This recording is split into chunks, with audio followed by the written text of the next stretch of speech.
You're watching everything you always wanted to know about Excel, but were afraid to ask. This is Lesson 2, Sorting and Filtering. One of the most important things you're going to want to do with your data is sort. And there are a couple of different ways to do that. First of all, if you just want to sort a range of cells alphabetically by the leftmost column, you're just going to select the data you want to sort. And on the Data tab in the Sort and Filter group, use the shortcut keys to sort alphabetically, A to Z, or reverse alphabetically, Z to A. Of course, you can also access those buttons on the Home tab in the Editing group. Now, most sorting probably doesn't fit into that very narrow use case. So in those instances, we need to use custom sorting. To use custom sort, we're going to select the data you'd like to sort. And then on the Data tab in the Sort and Filter group, click the Sort button to bring up the Sort dialog box.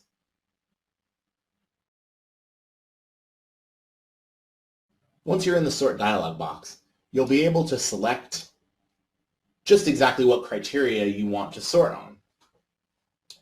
So our example file this week, which is concerts.xlsx, that is actually a list of every concert I've ever attended in my life. And feel free to make fun of me for any of them that you want to. But if I wanted to sort this data by any of these criteria, the event, the venue, how much the tickets cost, the date,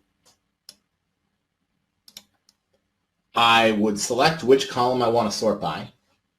So let's sort by date. And Excel will automatically understand what type of data is in the column. So in this case, because it's a date column, you'll see they give me the options oldest to newest or newest to oldest.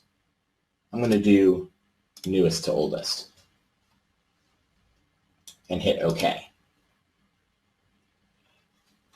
And you can see it sorted the data. You can see the most recent concerts I attended. Now, maybe I want to sort by more than one criterion. For example,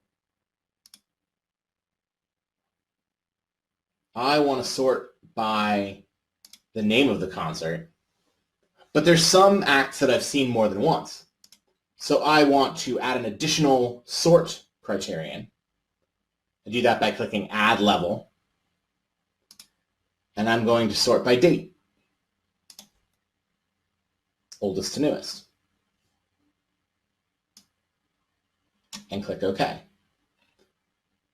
So what this does is it shows you, for example, that I've seen Sarah Bareilles in concert 4 times in this order. And you can also watch as the price ticks up steadily over the years. Now you can sort on other things besides the values of cells using the custom sort. For example, I may want to just sort by this highlight color that I've used. So I went ahead and highlighted some of my favorite concerts that I've ever been to. And I just want the ones that I've highlighted to come up on top. So I click Sort on Cell Color. And I select the cell color. And I select that I want those on top. And you can see that all the best concerts that I've been to, those show up on top. In addition to sorting on cell color, I can also sort on the font color. So in this case, I've also gone ahead and marked some of the more disappointing concerts, and I've made them have red text. I want those on the bottom.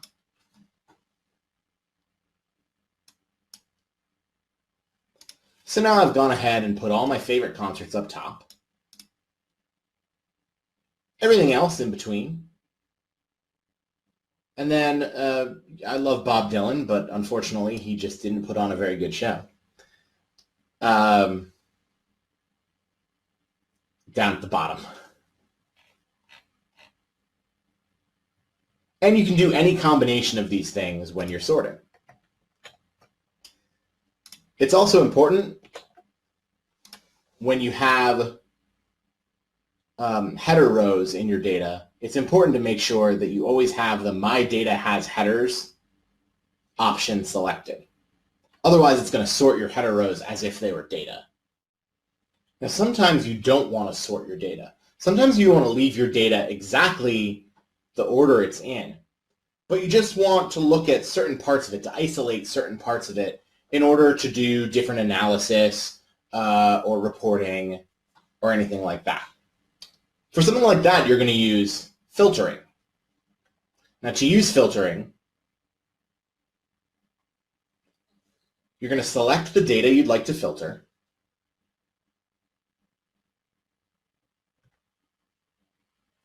On the Data tab in the Sort and Filter group, you're going to click the Filter button, and that'll cause the filter dropdowns to appear. And then you're going to use those dropdowns to configure your filters.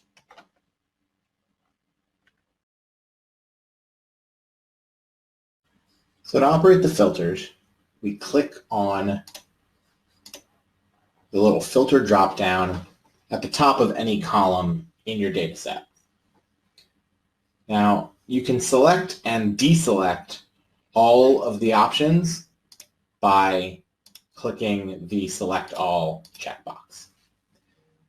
So generally, if you think you're just filtering out a couple of things, I want most of my stuff to show, but I just don't want to show this one or these three or so, then you would start with everything selected and deselect a few. In this case, I think I actually just want to select a few. I just want Taylor Swift and Sarah Bareilles and Peter, Paul, and Mary to show up. So I clicked the Select All to deselect everything. And then I went down and selected the things that I want to filter to see. Now you can see it hides all of the rows that aren't relevant to my filter search. But you've still got, all of your data is still there, so you haven't deleted or removed anything.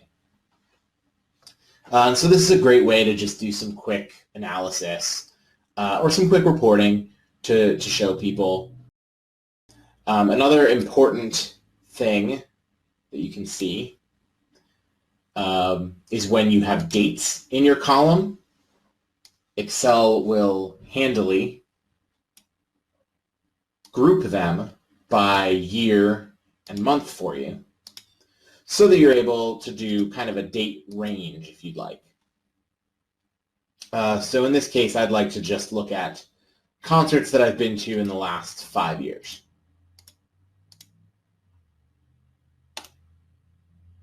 And here they are.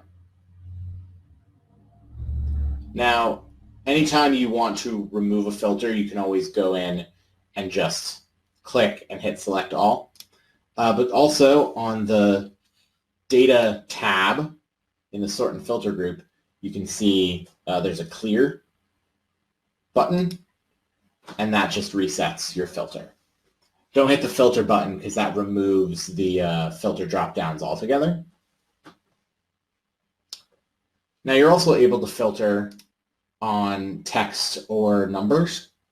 In this case, I'm able to filter, let's say I only want to view tickets that cost me more than $100. $100 or more. So you can use this greater than or equal to. Select.